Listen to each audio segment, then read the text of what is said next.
Vamos a dar paso a Soldado, el doctor Soldado, para finalizar con la última ponencia. En este caso, bueno, no tengo presentación para él porque siempre nos acompaña en todas las jornadas, en todas las sesiones que hacemos de manera incondicional, apoyando a la hemiparesia infantil, apoyando a todas las asociaciones de familias, de profesionales. Entonces, es un gran honor que también nos esté acompañando en este día de hoy, a pesar de todas las complicaciones que hemos podido tener. Decir que es una de las personas más importantes en cirugía de la extremidad superior y que hace una labor fundamental, que es el director de la Unidad de Extremidad Superior y Microcirugía Pediátrica en el Hospital Valdebrón, que participa en otros hospitales también, como HM Hospitales y en el grupo Miquel Sánchez, y que además también nos va a hablar de la cirugía para la funcionalidad manual en hemiparesia infantil. Muchísimas gracias, Chesco, y un placer estar aquí contigo y aprender de ti. Muchísimas gracias, Rocío. Gracias a mi web. Estoy encantado de estar aquí con vosotros. A ver si no hay hackers. Esto no me había pasado nunca, pero por lo visto es muy habitual, dicen. Sí, pasa a veces, sí.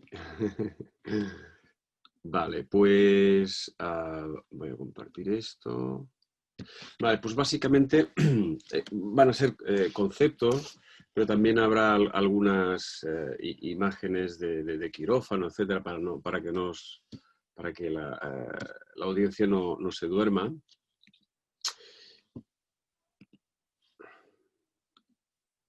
Vale, entonces, aquí un mensaje de antinihilismo, ¿no? Porque la típica frase de que la cirugía no sirve para nada en niños con parálisis cerebral está muy extendida. Olvídese porque no sirve para nada. Efectivamente, si está mal indicado, no solo no sirve para nada, sino que empeora, pero si está indicado, pues a algunos niños les puede ayudar. Entonces, normalizar no es posible, pero mejorar cuando haces una buena selección, sí. Y por ejemplo, en las formas distónicas o los componentes distónicos quirúrgicamente, desde la cirugía periférica, en la mano o en la extremidad, no puedes ayudar a esto. Esto sí que es así. Entonces, así como hacemos otras cirugías que son mucho más complejas, como por ejemplo en este niño tenemos que hacer un pulgar que no tiene, ¿no? O en la parálisis braquialostétrica tenemos que ir y reparar todo este sistema de nervios muy complejos. Pues así como hay la indicación, es fácil cuando hay que hacer. Y lo difícil es la cirugía. En la parálisis cerebral, la cirugía no suele ser, la técnica no suele ser de alta complejidad, pero sin embargo, saber qué hay que hacer, eso es lo complejo. Y si lo haces mal, si tú aplicas conceptos de otras patologías o de adultos, lo que puedes perder función, y eso es un gran precio que estás pagando. Luego también hay cirugías nerviosas en la parálisis cerebral, y ahí ya sí las técnicas pues, son más complejas, ¿no? Por ejemplo, aquí estamos identificando los nervios para los flexores de la muñeca sobre los cuales vamos a hacer cirugía específica. Más conceptos. La cirugía no es agresiva. En general es cirugía de partes blandas, sin ingreso, y no es agresiva. Son técnicas que no son complejas, de difícil indicación, no agresivas. Y las deformidades que podemos tener son básicamente dos tipos. Una que llamamos estáticas, que se deben a que hay músculos débiles, otros que tienen mucho tono y que se pueden retraer haciendo una contractura. Y el típico patrón es este, ¿no? Pues el codo está doblado, la muñeca está doblada, la palma está girada hacia abajo y el pulgar se mete dentro de los dedos. Ese es el cuadro estático habitual. Y Y luego tenemos lo que llamamos la espasticidad. Y aquí podéis ver que la espasticidad es diferente despierto a dormido a bajo anestesia. Entonces, si miráis, esta chiquita tiene una espasticidad brutal que evidentemente esconde una retracción. No podemos valorar la retracción que hay. Mirad, es esa espasticidad de los flexores de los dedos y de la muñeca, ¿veis? Vale. Y cuando, y bajo anestesia, pues cambia mucho, ¿veis?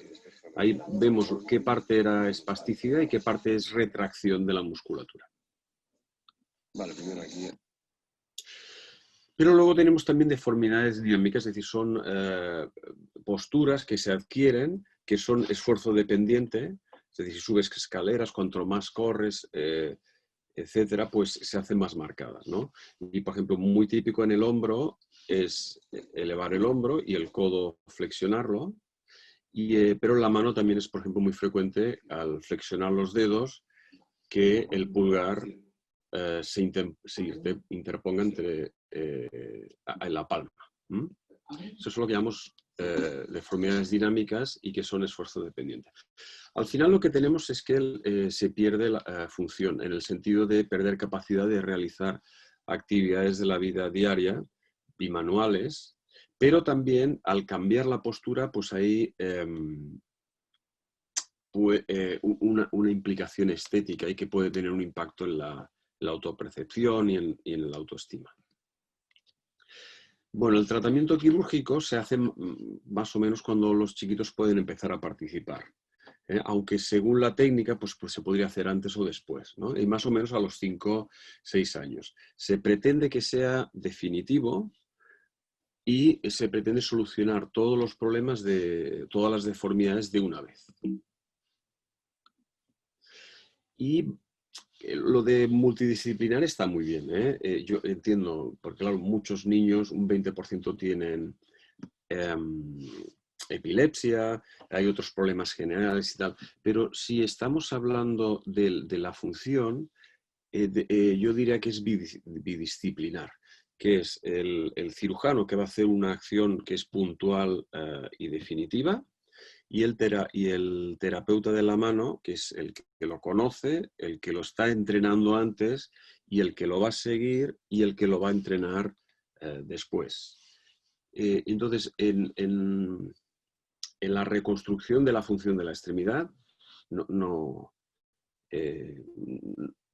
otros actores no aportan nada. Siento si alguien se siente ofendido. Y el papel del terapeuta es fundamental porque hay que medir antes y después. Y realmente uno puede hacer una cirugía y conseguir mejorar el movimiento, pero es muy difícil decir si realmente ha mejorado la función o no, incluso estando el paciente satisfecho. Y pues ahí pues necesitamos a Rocío y compañía. Expertos de verdad en función, expertos en función y en entrenamiento de la función. Entonces vamos a hablar un poco del codo.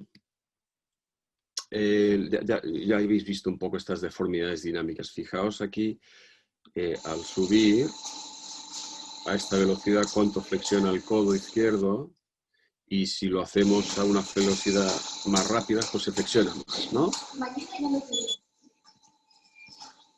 A ver si consigo soltar esto.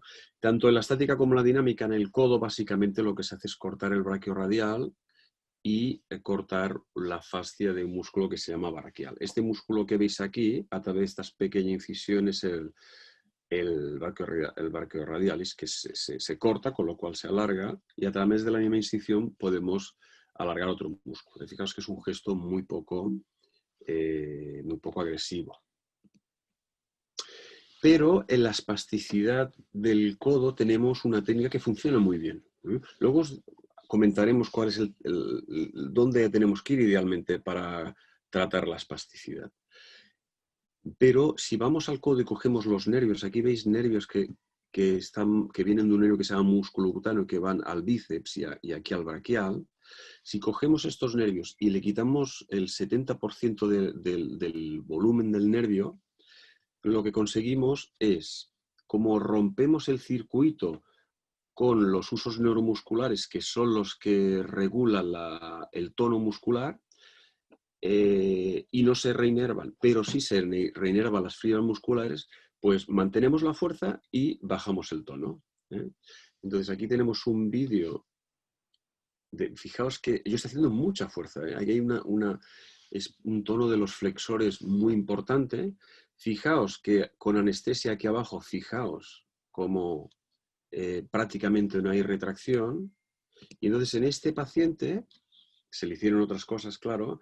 Fijaos, muy poquito después de la cirugía, como veis la herida, igual un mes, ya por primera vez en su vida es capaz de extender y flexionar el codo y tener cierto control sobre su codo. Es decir, 16 años después o 15 años tiene por primera vez capacidad de control del codo. Vale, entonces vamos un poquito al antebrazo. El antebrazo básicamente tenemos, los pacientes pues se quejan de que no tienen supinación. Pero claro, la pronación es mucho más importante desde el punto de vista funcional que la supinación. Y raramente hago nada para mejorar la pronación, porque la supinación, por eso, porque la pronación es lo más importante. Pero si lo hace, verifica que tiene pronación activa, es decir, que controla la pronación y que tiene fuerza, porque si no, es donde aparece uno de los errores más importantes en estos niños y que además le hipoteca mucho la función. No hay nada peor que una deformidad en supinación de la mano.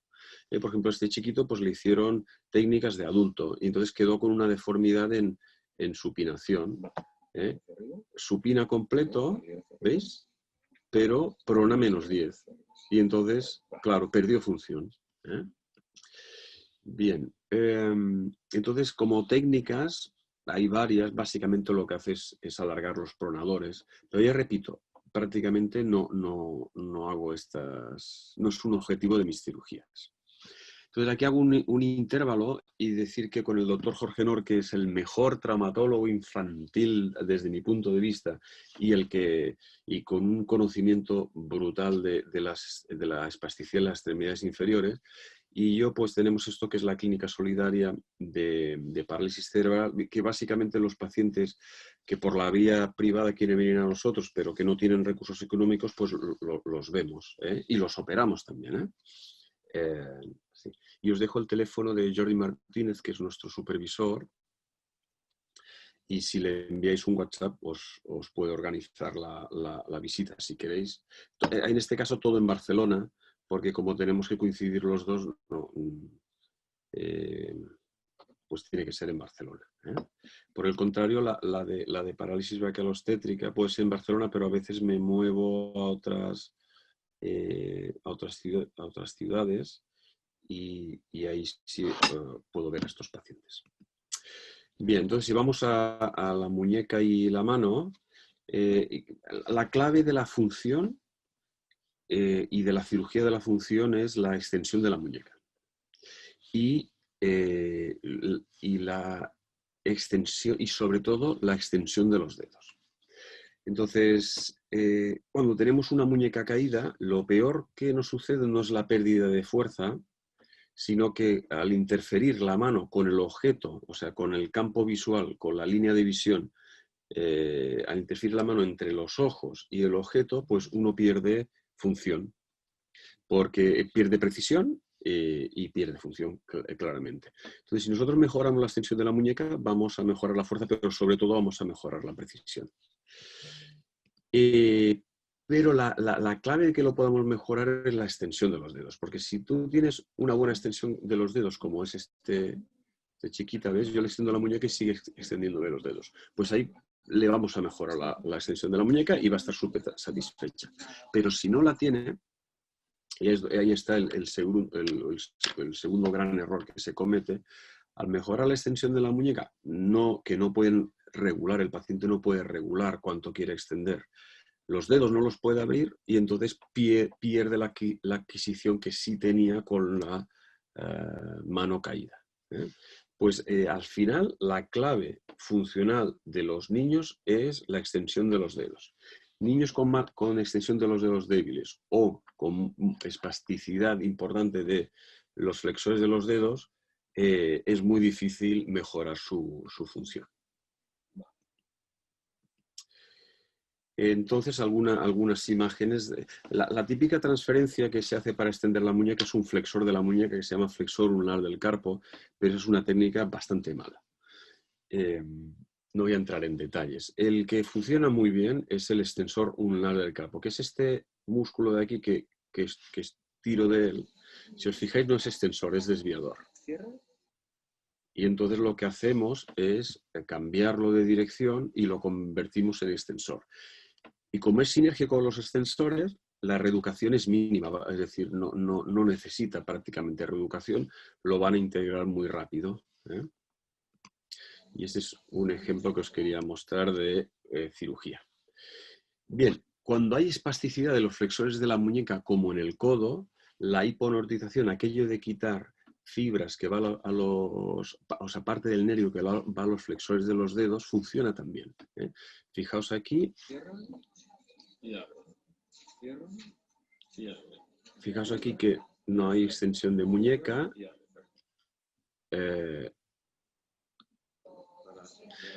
Y aquí a ver si se ve, veréis aquí nada.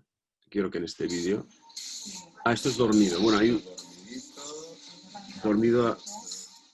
dormido veis que no hay tono alto, pero despierto. No se ve, pero tiene un tono importante. Entonces vamos aquí, seleccionamos los nervios del... Aquí estamos seleccionando el flexor radial del carpo, que es este, ¿veis? Y le quitamos un 70% y también al ulnaris, ¿no? Uy, demasiados vídeos aquí. Y entonces, nuevamente, por primera vez, el nene, el chiquito, es capaz de extender la muñeca. Hasta neutro. Pero claro, cambia muchísimo, ¿eh? Bien.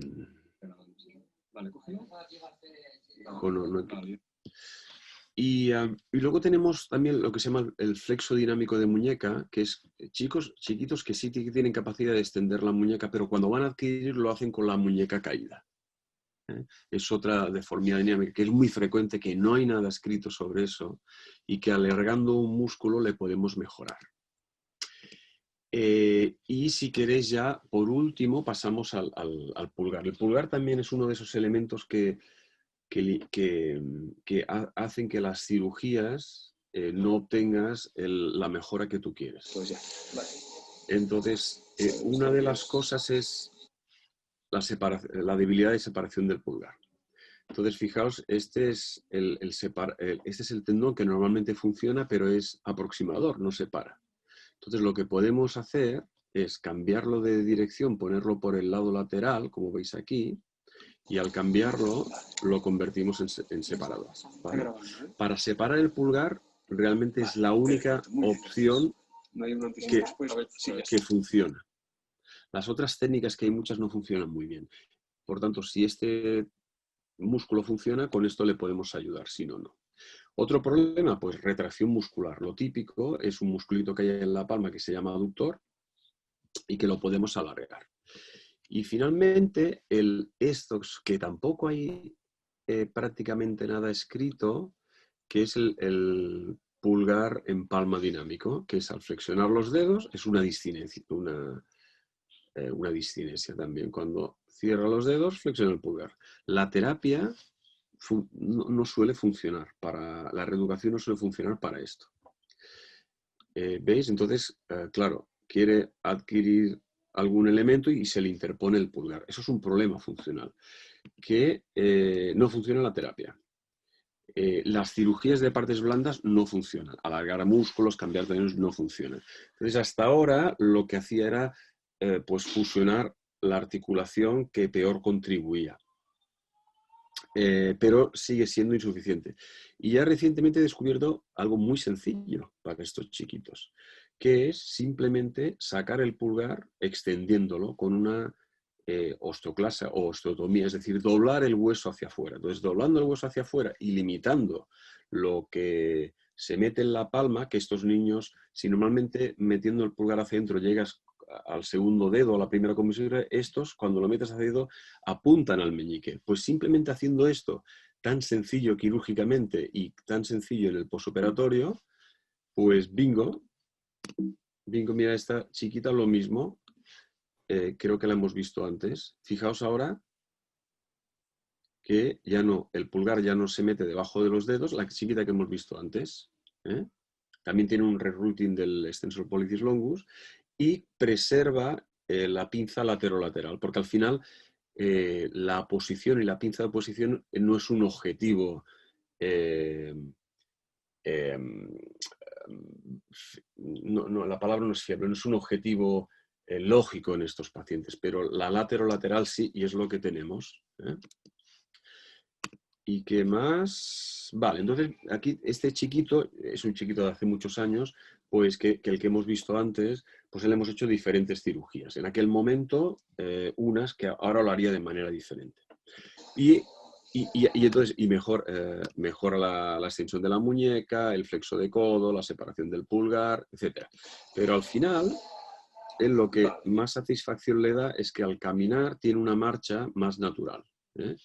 Y el aspecto estético para los pacientes es importante también. Vale.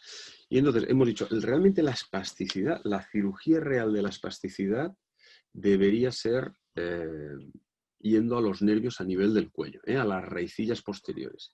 Mirad esta paciente, creo que tenía 17 años, tiene una espasticidad de los flexores, pero sobre todo del tríceps y de los flexores de la muñeca y sobre todo de los flexores de los dedos, de tal manera que nunca ha podido manipular ningún objeto. Y por otra parte, en el examen es imposible saber cuánta retracción hay de la musculatura. Pues si bajo anestesia, bueno, ya lo veis, era la chiquita de antes, bajo anestesia, pues ves realmente cuál es la retracción y cuál es la espasticidad. Entonces, realmente lo que hay que hacer es ir. Esto es un corte en el cuello y se ve la médula y cómo sale la raicilla anterior, que es motora, y la posterior, que es sensitiva, y por ahí transita el tono, ¿no? Entonces, si esa raíz posterior la seccionas por un abordaje posterior en el codo, inmediatamente has controlado la espasticidad. Mirad, esto es unas horas después de la rizotomía. Fijaos, ¿eh? Y ahora lo que queda ya sí es la debilidad que tienes. ¿Veis que tiene extensión de muñeca y cierta extensión de dedos? Lo que queda es la debilidad y las retracciones. Y fijaos el tríceps. Ahora se hace más evidente el tono del bíceps, pero el tríceps está totalmente blandito. Y por tanto, realmente la espasticidad compleja se ha de tratar de la mano, se tendría que tratar a nivel del cuello. Y entonces unos conceptos finales, ¿no? Que hay mucha heterogeneidad. Claro, tenemos centenares de músculos, varias articulaciones, debilidad, retracción, espasticidad. O sea, cada paciente es diferente. Como hemos dicho, las indicaciones son complejas por esa heterogeneidad, pero las técnicas en general no son complejas, excepto cuando vamos al nervio. Antes de decidir qué hacer, como hay un componente también emocional que influye en el examen, los niños normalmente los exploro 2 o 3 veces como mínimo. Y los objetivos han de ser realistas, como hemos dicho, la oposición, una pinza, pulgar, meñique, pulpejo no tiene mucho sentido. Normalizar es imposible. Y que no podemos curar, pero sí mejorar la función y la posición. Nuestro tratamiento pretende ser definitivo, pero aquí necesitáis al entrenador, que es el terapeuta de mano, y que es el más importante en la vida de estos chiquitos, y que lo intentamos hacer todo a la vez, todas las correcciones a la vez. Aquí tenéis otra vez aquí mi mail y el teléfono de Jordi, y si queréis con Jordi podemos, para los que no tengan recursos, podemos veros por la clínica solidaria. Muchas gracias. Muchas gracias, Chesco, de verdad, un placer escucharte y sobre todo aprender de lo que nos comentas. Si alguien tiene alguna pregunta, lo puede dejar en el chat. He visto que Laura nos ha dejado una, te la hago llegar. Dice, tengo un niño que la mano afectada tiene el dedo anular en resorte. ¿Funciona la inyección de corticoides o será necesaria la operación? ¿Un niño en dedo en resorte? Sí, el dedo anular en resorte. Ah, el anular. Mira, en los niños el dedo en resorte no tiene nada que ver con el adulto. El dedo resorte en el niño hay malformaciones de los tendones. Lo más frecuente es como un engrosamiento y trayecto espiroideo de uno de los flexores que se llama flexor profundo, pero luego hay otras anomalías. Lo de los corticoides en los niños no. No puedo decir que en un caso particular no vaya a funcionar, pero no se puede tratar como un adulto porque va a recidivar. Y eso es una cosa que he visto frecuentemente. Y luego los dedos en resorte también típicamente pueden afectar a varios dedos en las dos manos con el tiempo, y tú operas uno y luego puede aparecer otro. Con lo cual hay que verlo, sí, hay que verlo. Otra pregunta, Chesco, es que ¿qué resultados tiene la cirugía de mano en niños mayores de 10 años? En comparación con... Bien, yo no hay... Yo diría que si las indicaciones son correctas, no hay diferencias con hacerlo más tardíamente. A ver, si luego sigue una terapia adecuada y no utilizas técnicas que no estén indicadas. Por ejemplo, lo del flexor unal del carpo, que a mi criterio no se tiene que utilizar nunca para extender la muñeca, pero en uno de 10 años seguro que no, porque este te va a desarrollar una deformidad en extensión de la muñeca. Yo creo que cuando el niño tiene un problema y colabora, ya se le puede tratar, tenga 14 o tenga 8. Perfecto, muchas gracias, Chesco. No es que lo crees que lo hago. Luego también comentan que, a ver, aquí pone, se habla siempre de miespástica, pero en nuestro caso es de base hipotónica con abducción del pulgar, lee flexión de codo. ¿En qué casos también se puede intervenir? Sí, sí, lo de claro, tenemos la tendencia a poner espástico, pero realmente tenemos, por un lado, espasticidad, por el otro, debilidad, por el otro, retracciones, hay movimientos involuntarios combinados, con lo cual el caso que comentan también entra en los conceptos que hemos compartido.